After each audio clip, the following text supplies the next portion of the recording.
Hey everybody, welcome to That Expert Show, where you help run the show. I'm Anna Canzano. Boy, do we have a great show lined up for you today. We are talking about travel. I don't know if it's cold where you live right now, but it is where I live, and I am thinking on vacations. I'm thinking about sandy beaches and warm breezes and a Mai Tai in my hand. I also have to consider how we travel as a family, because that's the bulk of our trips these days. Is we take trips with the kids. We have a family motto: we work hard, we play hard.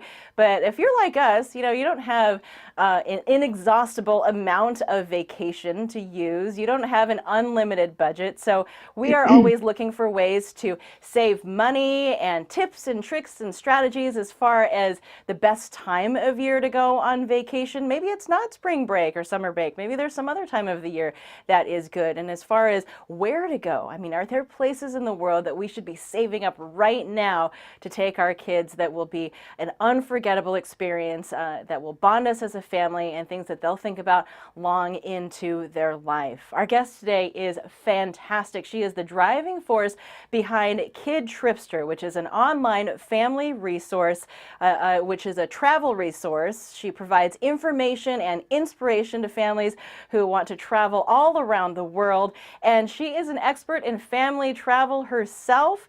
She has been to 46 of the United States. She's traveled to 34 countries, and as of last month, all 7 continents. Yes, even Antarctica. Joining us live right now is the editor of KidTripster, Shellie Bailey-Shah. Shellie, thank you so much for being with us. Anna, thank you for having me. Okay, I've got to start with the Antarctica thing, because that Yes. sounds like an incredible trip. I know that you've had this on your bucket list, but how did this even happen, and what was that like to go there? Well, it was not only on my bucket list, but it was also on my teenage son's bucket list. So this actually ended up being a high school graduation present. As you can imagine, it's kind of a spendy trip. It's one that you save for several years. So I actually took it with my son. My other son and husband, they decided to stay home for some strange reason. But the two of us went in December. We actually spent Christmas in Antarctica. And we went with a company called Antarctica 21. And what's unique about them is they actually fly to Antarctica instead of sail. And then you get on a ship there. So you don't have to go through the turbulent waters of the Drake Passage, because I get really seasick.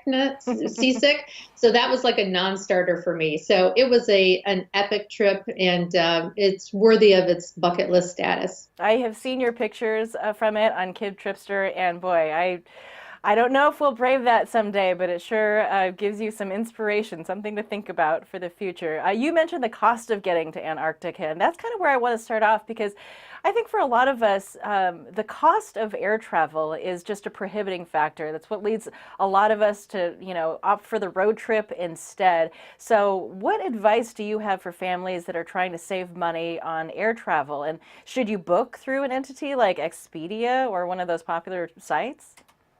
Yeah, well, this is absolutely a great place to start, because the cost of airfare, as you mentioned, really determines if and where you can travel. So let's talk about some tricks in order to get cheaper airfare. There is a corporation, it's called the Airport Reporting Corporation, and they put out an industry report every year. They're actually getting ready to put out this year's report. But they look at a lot of data to determine when is the best time to buy your tickets. It used to be that people thought it was Tuesday, that you went online on Tuesday and got the best fares. That's actually not true. The best day to buy your tickets online is actually Sunday. And that's true for either domestic or international flights. By the way, Friday is the worst time to buy an international ticket. So file that in the back of your head. Okay. Also, 30 days in advance for domestic flights is kind of the sweet spot. For international destinations, you need to be purchasing further out ahead. It's really determined on the region of the world. And on KidTripster, we kind of break it down for you by region, exactly how many days in advance you should be buying airfare. The cheapest day to depart is on an international trip is going to be a Thursday or a Friday. If you're flying, lucky enough to be flying first class or business class, it's going to be a Friday or Saturday. For domestic flights, it doesn't so much matter. It's really dependent on the location. So what day you leave isn't really a big indicator. There is an app, though. It's called Hopper. I would really strongly recommend using it. It looks at previous data when it comes to pricing, and then it predicts when the cheapest day is to fly to a particular destination. So I download that one. That's a good one to have. Also, another trick when you're on those airline sites, don't search for 4 tickets at one time. Search for one passenger at a time. Because what's going to happen is if there are only 2 seats left at at a cheaper fare, it is going to not show you those seats because you've asked for 4. So it's going to bump you up into a higher price category. So sometimes it's better to maybe split up your reservation and buy 2 tickets at that cheaper rate and then buy 2 at the more expensive rate if there is not enough availability. So that's a little trick. Okay, this is great. Okay, keep going, keep going if there's more. So let's see. Also, consider alternative destinations. I literally just did this weekend. We are going to Europe this summer, and we're actually going to Budapest.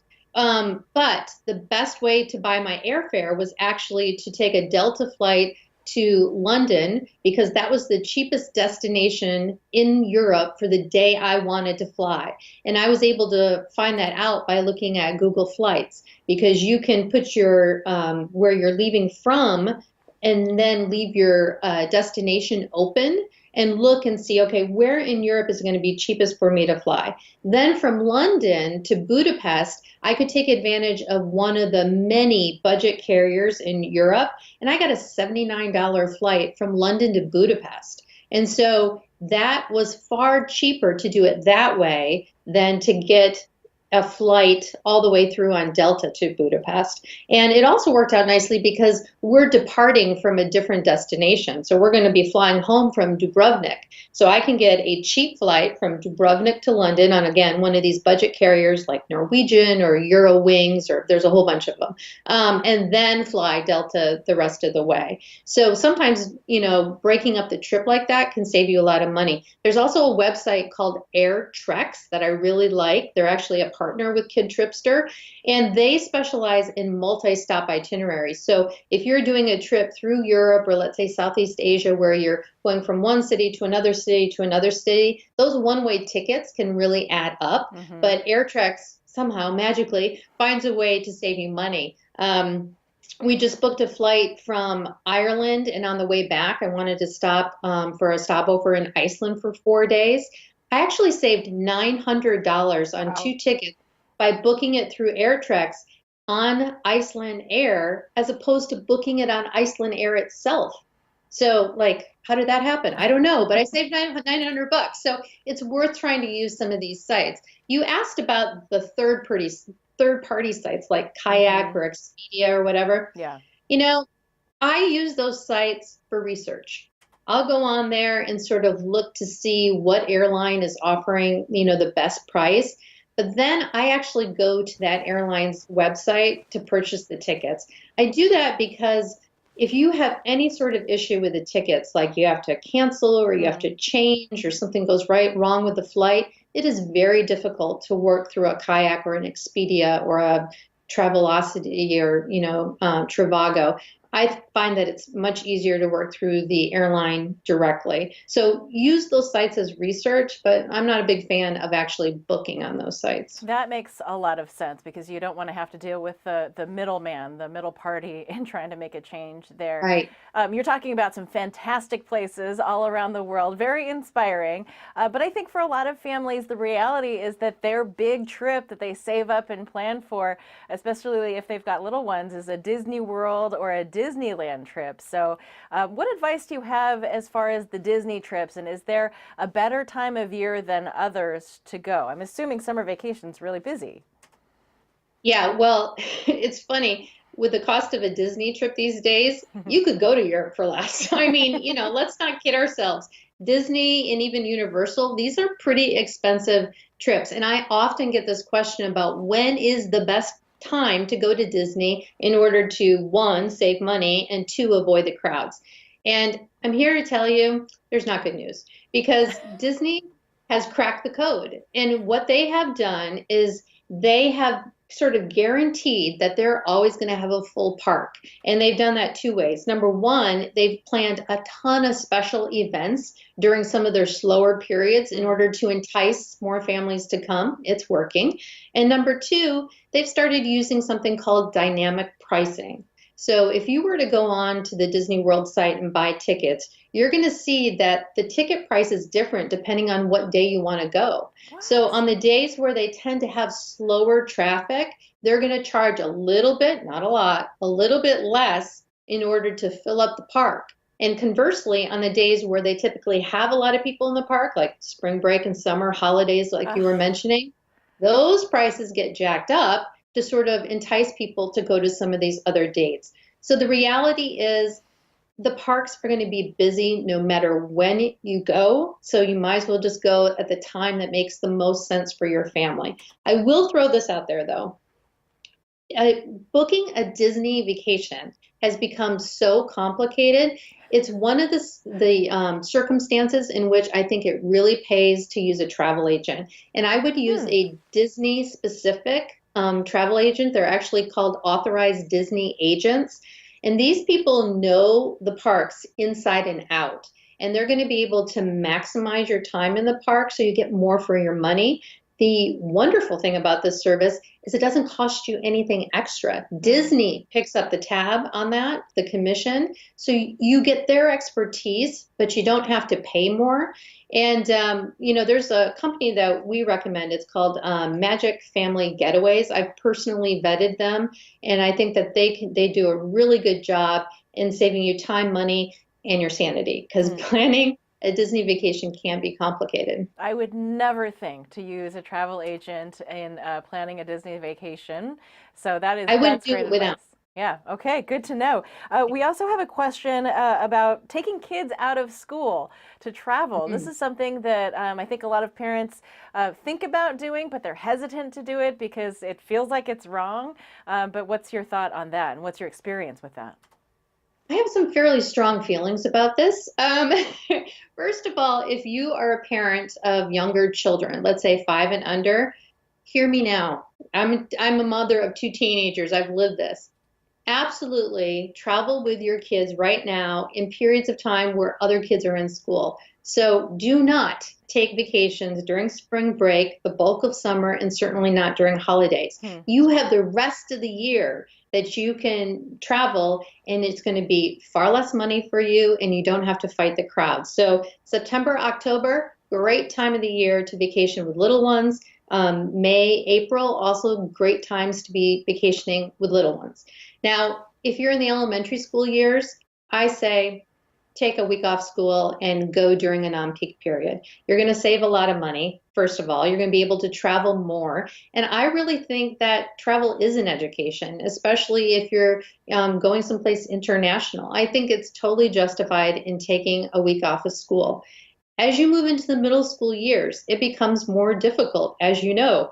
And certainly by the time you get to high school, there's no taking time off. I mean, if you are the parent of a sophomore or junior or senior in high school, no way. I'm the parent of a college student, so I've been through this with my son. I now have a son who is a sophomore, and it's just not possible to take off time during the school year, a week or two, a day or two on either side of a vacation, maybe. But so if you are a parent of younger kids, try to, take that time now, because as they get older, you're going to be really limited. You're going to be limited to spring break, summer, and the holidays, just like everyone else. Yeah, that's great advice.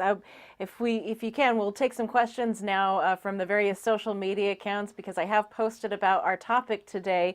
KitKat on Instagram wants to know, what is the best way to get your kids involved with the trip planning when they seem less than interested in a family vacation? I'm going to assume that this person is asking about maybe an older kid or a tween. Oh, I'm definitely or a assuming teenager. it's teenagers. Yeah, yeah.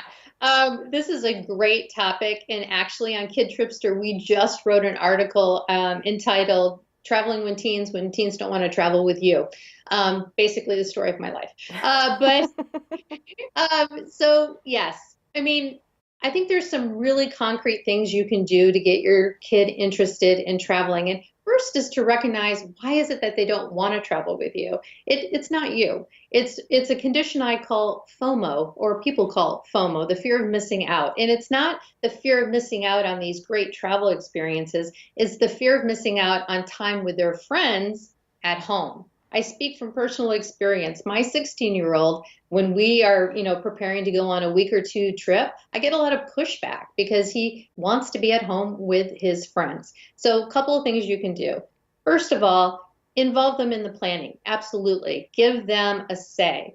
And I think the best way to do that is come up with a short list of destinations that are okay with you, and then present those to your kid, and then let them make the final call. If they get to choose, they're now invested. Mm-hmm. And if the vacation doesn't work out, you can always do that. Well, dude, you chose this destination kind of thing, but they're going to be more invested. And the way to help them make those choices is, give them links to articles about the destinations, or encourage them to follow particular destinations on Instagram, so they can get an idea of what that destination looks like. Another big thing has to do with social media. I mean, social media is great at enticing us to go to certain places, but it's also a big distraction when you're actually there. So this condition of FOMO is sort of exacerbated by social media. So you may be sitting on a cruise in Alaska, but your kid's on their phone, and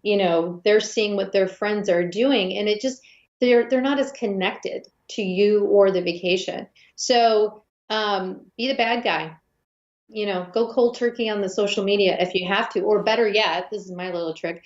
I plan vacations where social media is not even an option. That cruise to Alaska that I mentioned, that was on a small ship cruise that did not have Wi-Fi. Oh, wow. And so, yeah, so I could basically say, oh, I'm really sorry, guy, there's no Wi-Fi on this ship, but you'll manage. And he did, and he had a fabulous time. The third very quick point is, especially if you have an only child, consider bringing a friend. That can make all the difference if they have someone their own age or peer to share the vacation with, or bring the whole squad. I say that because this summer I took my son and 8 of his 15-year-old friends on an RV trip to the Oregon coast. It was short, as only 3 days, but like the whole gang came with us. And granted, that wasn't a lot of one-on-one time with my son. Mostly he said, "Are we out of Doritos? Do we have more?" I mean, that was basically the gist of the conversations we had. But it was nice to spend time with him and his friends, and I got to know his friends better. So there's definitely an upside to that. That sounds pretty ambitious to me. Like, that's right up there with Antarctica. You and a bunch of 15-year-old boys and Antarctica. Well, I don't know which one would be more should challenging. say, this is an important point to make. I slept in the RV, and the boy slept in a tent. Okay. That So makes a lot of sense. Just to regain your sanity for the overnight hours. I'm not dumb. You mentioned being on cruises, and this is something that my husband and I have chatted about. We literally were just talking about last night with some friends. We've never done a cruise together as a family. Is that something that you recommend? Is it cost effective to go on a cruise? And what is the right age when it comes to your kids to take them on a cruise? Well, let me start with the cost-effective part. The two circumstances that I mentioned about using a travel agent, that I would always use a travel agent, is 1, Disney, and 2, happens to be a cruise. The reason is that you are going to typically get better pricing through an agent who does a lot of volume in cruises. Couple reasons for that. Agents often have deals that are not available to you and me that they can pass on to you. Sometimes those deals have to do with onboard credit, so basically free money that you can spend on the ship that you can only get if you work through a travel agent. Other times the other reasons that it's good to use an agent is because they're going to be able to point you to the cruise line that's going to be perfect for your family and what it is you're looking for. So if you have younger kids, Disney cruises are very popular. But as kids get older, there's no reason why, a Carnival or Celebrity or Princess don't, they also accommodate kids of various ages. But an agent's going to be able to sort of dial that in for you. They also are going to be able to let you know whether or not the pricing is a good deal. A lot of cruise lines put out these, 2-for-1 deals or kids sail free. Well, what they don't tell you is on the back end, they've jacked up the prices on the other rooms in order to offer you that free person or the kids fly free. An agent, a veteran agent who's been looking at these prices day in and day out is going to be able to tell you why that, if that is a bona fide deal. So I think that's really valuable. And the thing about Disney, I just want to kind of put a special caveat out there about Disney cruises because I know how popular they are with family. They do a good job. I mean, Disney cruises it's a good product, but it is a very expensive product. And it's important to know Disney does not discount their cruises. So if you're waiting for a Disney cruise to go on sale, it's not going to happen. The best time to buy a Disney cruise is when the sailing has been just released. And usually that happens 14 to 18 months in advance. The cabins aren't going to be any cheaper than they are on that very first day. So, don't kid yourself that trip is going to get cheaper because it won't. But as we mentioned, you could work through an agent and maybe get yourself some onboard credit, which is like free money. So there's kind of a discount in that. If you are on a Disney cruise ship, if you rebook while you're on the ship, there's a 10% discount at that time as well. So there are a couple of ways to save money on a Disney cruise, and we've actually written them all up at KidTripster, so you can check it out there. And just so I know, because I'm not accustomed to using travel agents, you said that a Disney travel agent is paid for by Disney, but do you typically have to pay other travel agents to help you plan a vacation? In the cruise industry, you don't. And it's a really good point that you make. And in fact, when you look at the price of cruises online, that price you're seeing already has a commission to the travel agent built in.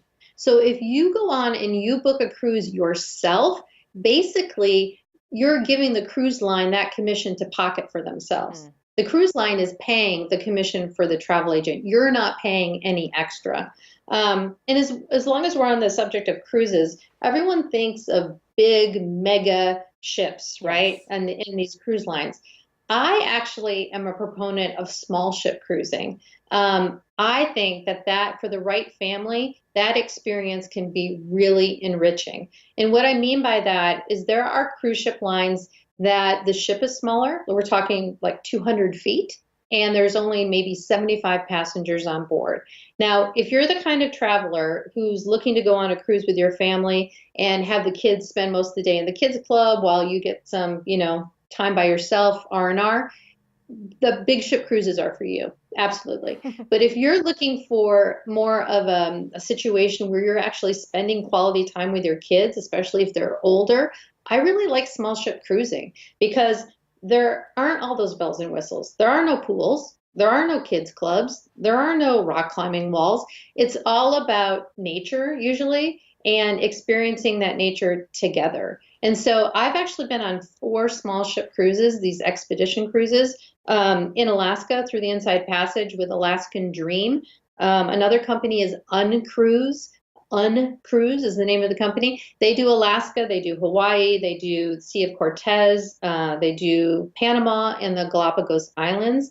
Certainly, if you are going to go on a bucket list trip to the Galapagos, a small ship cruise is the way to go. I've done Eco Ventura in the Galapagos. And that cruise that we talked about to Antarctica, that was also a small ship cruise. So that ship was only 200 feet long with about 75 passengers or so. So it's a much different experience, much more intimate experience. And my family has found it to be a preferred experience. That's awesome. Okay, you got my juices going. I'm thinking about all these places I want to go now. And The I'm list not is going to let long. the fact that we have a 4-year-old and a 2-year-old and a 16-year-old stop us. No, you shouldn't, because you know what? Like tomorrow, that 15-year-old is going to be out of your house and in college, and you're going to be like, the window is closed. So as it, there's this promotion that the U.S. Travel Association puts out that basically says you only have 18 summers with your kids. And when you think about that, I mean, it like brings tears to my eyes, but it's true. It's like you only have really 18 summers with your kids. So don't waste them. Don't waste them. Okay, another question that we have on Facebook. This one's from Melissa, and she says, we're planning a road trip to the Grand Canyon this summer. I'm really nervous about being in a car with a 3-year-old and a 1-year-old for that long, mostly worried about my sanity. How do we keep kids entertained without too much screen time? Okay, well, I'm going to assume that she's driving a fair distance here if she's worried about it. And kudos for you for pushing through and saying you're going to travel with young kids. The key to a road trip with youngsters is really breaking it up. So don't get overly aggressive about driving 8 hours a day. You will lose your sanity. And so, shorter drive days. You're probably going to need to stop every 2 hours and let them, run themselves ragged. There's plenty of cool roadside attractions along the way. Those are how they all started, right? Because everyone needs to get a break out of the car. But even if you just, take a break and take a 20-minute hike or something, I mean, that's going to be a needed break for all of you. As far as the screen time goes, I mean, I'm the first to be limiting screen time for sure. Ask my 16-year-old, he'll tell you. But there is a time and a place. And if you're on a really long road trip and you do need to entertain the kids, this might be a time where, okay, we're going to let the screen time be a little longer than average. I have this same situation where if I'm on a big, long international flight, if my kid watches 3 or 4 movies in a row, I'm just going to let it happen. I mean, it's not a regular deal. If it happens once in a while, they're going to survive. Yeah. I try to make myself feel better about that by downloading somewhat educational apps so they're just not straight on YouTube for 4 hours. And the other thing, I'm not sure if it's going to work with a 1-year-old, but audiobooks. Yeah. Audiobooks have been an absolute lifesaver for our family on long trips. We're RVers, so we tend to be on long driving days when we're in the RV, and especially when the kids were older, but even now, they absolutely love audiobooks and would choose an audiobook over a movie. So audiobooks are a good choice too. Tell me about the RV experience, because is this a way to travel with your family domestically that actually saves money? Because I've heard different things about that by the time you pay for all of that gas, you might as well have stayed in a hotel room, although that's a completely different experience. Yeah. I am a big fan of RVing, so much so that, our family rented for a number of years when our kids were younger, but we enjoy it so much. And I think it's such a great way to see the country that we ended up buying an RV ourselves. And so we do a fair amount of RVing. I do think that it can be cost effective, depending. So you can rent an RV on a site like Outdoorsy. Outdoorsy is like the Airbnb of RVs. And so you're renting from a private party. It's a great site. They do, the background checks and the insurance and the whole deal. And so when you're renting from a personal or a private party, I think you can save some money there. And so, not only is it cheaper, a campground's going to be cheaper than a hotel for sure. Yes, you're going to have some gas expense, but there's also a certain amount of convenience involved in traveling with your own house, right? I mean, you're not in and out of hotels every other day. And I think that can be kind of exhausting for families to, pull into a different hotel every night, have to lug out the suitcases, and then get back in the car the next morning. I think it's really tiring.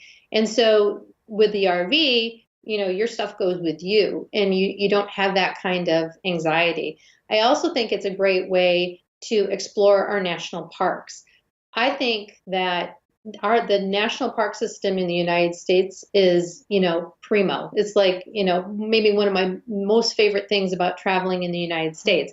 I know what I'm talking about here because our family kind of has a goal of visiting every national park in the country. There's 60 some. We've been to 44. So if you need to know which national parks are worth going to, Anna, I can tell you because I've been to a lot of them. But I think they're great destinations for families and can be economical. And you don't always have to be in an RV. I mean, yes, camping and tent camping is a little bit more work, but if you are really looking for a low cost budget trip, there is nothing wrong with investing in some camping gear and then making camping a regular part of your family's travels. We've got some people watching live as well. We always love that.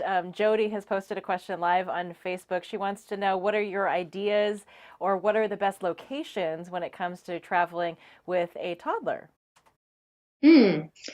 You know, we recently did an article on KidTripster about what were the best vacation types of vacation based on age.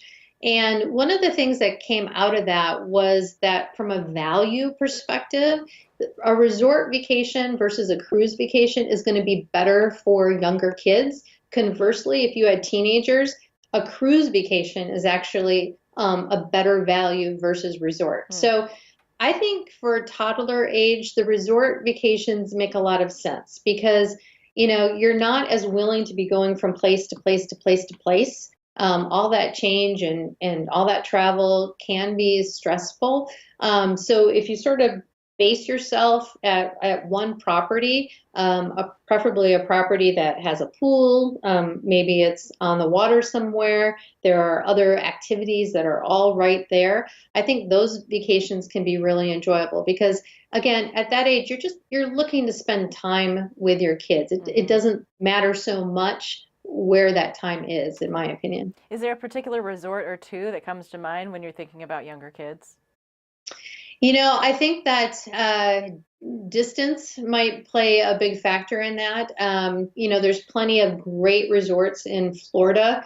If that's a place that's convenient for your family to get to, I will say that from a economic standpoint, a lot of the Mexican resorts are actually very affordable. The ones I'm talking about are kind of from Cancun down to like Cozumel and Tulum, kind of that Riviera Maya.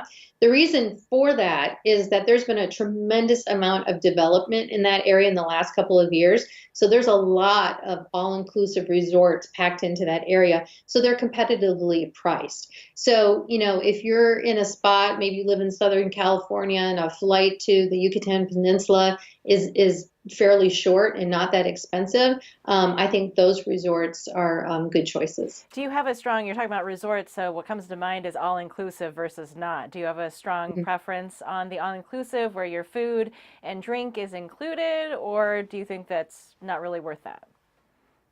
It kind of depends. I'm a little bit more location driven. I do like all inclusives, especially if you have, like, let's say teenagers who can eat you out of house and home. You probably can get your money's worth out of an all inclusive.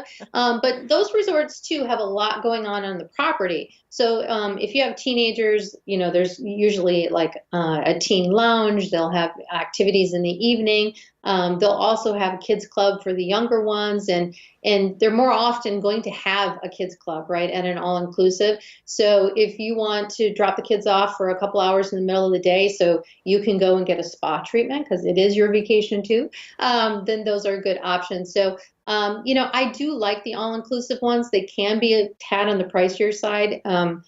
Beaches Resort comes to mind. They have really high-end properties, great property, a great product, but they are going to be a pricier vacation. Yeah. One of the things that we've done is actually set aside a fund for ourselves so that it's just another savings account, but you can see it when you log into your account and you know that money is going to be set aside for some kind of fun trip later in the year. Absolutely. So and another good one I just thought about is you're right. It doesn't always have to be an all-inclusive resort. There's actually a website called TripBound, And what they specialize in are kind of like timeshares that can be rented out at resort properties, and they do it at a discount for families. And so you can, we're actually checking out one of these resorts in March. We're going to Bonnet Creek, which is a Wyndham resort in Orlando. And as opposed to staying at a Disney resort or a Universal or whatever. So it's a resort property. It has multiple pools. It has, kids activities, but they're set up as, suites, as timeshares that are being rented out. And so they're a lot better priced than, say, staying at a Disney resort or one of the Universal resorts. And you're right in the middle of Orlando. So, you may not get that, what they call it, the magic hour, that 1 hour extra in the morning, all to yourself, only resort guests can go into Disney. You might not get that. But the price savings otherwise, I think, is worth it. You've thrown out a lot of suggestions on specific websites or apps to check out. So I just want to remind people that we'll be creating a tip sheet and posting that on our website of thatexpertshow.com, so people can use that as a reference based on the information that you're sharing. We've got one final question, and this is from Heather on Facebook. She wants to know about traveling with kids with autism. What practical tips are there for anticipating, planning for, and troubleshooting these types of travel hiccups? And what are some suggested polite and subtle ways to let other people know that there are other issues that are happening during a meltdown when, this family just really needs the patience of strangers so they can navigate that situation? I am so glad that she asked this question, because this is really on trend as far as what's being discussed in the family travel industry. I recently saw a survey that said that 87% of families who have children with autism don't take a vacation. They don't travel. And 93% of them would like to, and they would if they felt like they knew where to go with that was, autism friendly. And so I think that the travel industry is really starting to key on this, and I've seen a lot of movement with different travel providers in the last year. A couple of examples. We were talking about Beaches earlier, the all-inclusive chain. Beaches has gone all out. They have trained every single one of their employees, all 15,000 of them, to help autistic families. And what they've done is, from the reservationist who takes your booking, they're now trained to ask very specific questions for families with autism to make sure that they understand that child's preferences. The wait staff is trained to ask questions about dietary concerns, which also or sometimes go along with that. And they have a great system called Beachbuddy, where they have specially trained staff members who are assigned to your child one-on-one, who, spend time doing fun things so that you two can have a break. And so Beaches has really stepped it up as far as families with autism. There's another company called Villa Keys. They are a vacation rental company that specialize in autism-friendly properties in Florida. That's another good resource. Theme parks are getting onto this as well. Sesame Place, which is the Sesame Street amusement park in Pennsylvania, they're kind of leading the way. They've done a lot of work in this area. And finally, if you have this situation, it's another instance where you could consider working with a travel agent who specializes in finding destinations that are autism friendly. There's one in particular that I know of, and I know this woman. It's the Magical Storybook Travels. And I mention her because she's a mom of an autistic child, so she lives it every day. But she's also created this other website of a really great resource of videos. And so these are videos that are produced that are destination specific. They're meant for your autistic child to watch prior to going to the destination. And it eliminates some of the mystery. Because part of what's stressful about traveling with a child with autism is all the change and the unpredictability and things like that. So when your child can watch a video of the place and get an idea of what to expect, travels are likely to go smoother. These videos also address questions from parents. So if you have questions about how do I get an accommodations pass at a theme park, these videos walk you through it. Or where's the quiet place that my kid and I can go if they're having a meltdown at a particular theme park?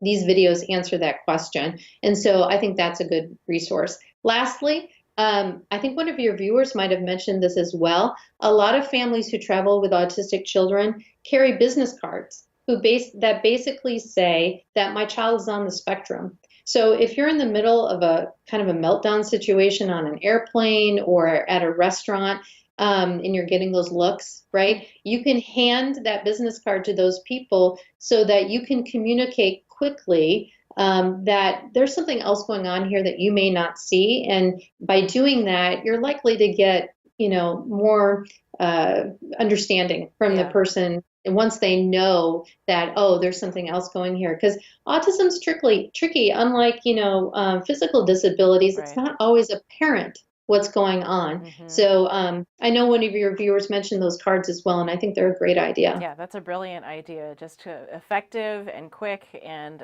creates, hopefully some empathy from the people Mhm. around you. Shellie, thank you so much. Man, you covered so much ground in this interview. I'm so excited to write down this information and share it with people if they, prefer to look at something that's printed out, because I think you have just a bevy of tips and tricks and ways to save money and really make the most out of the time that we have on travel. So thank you.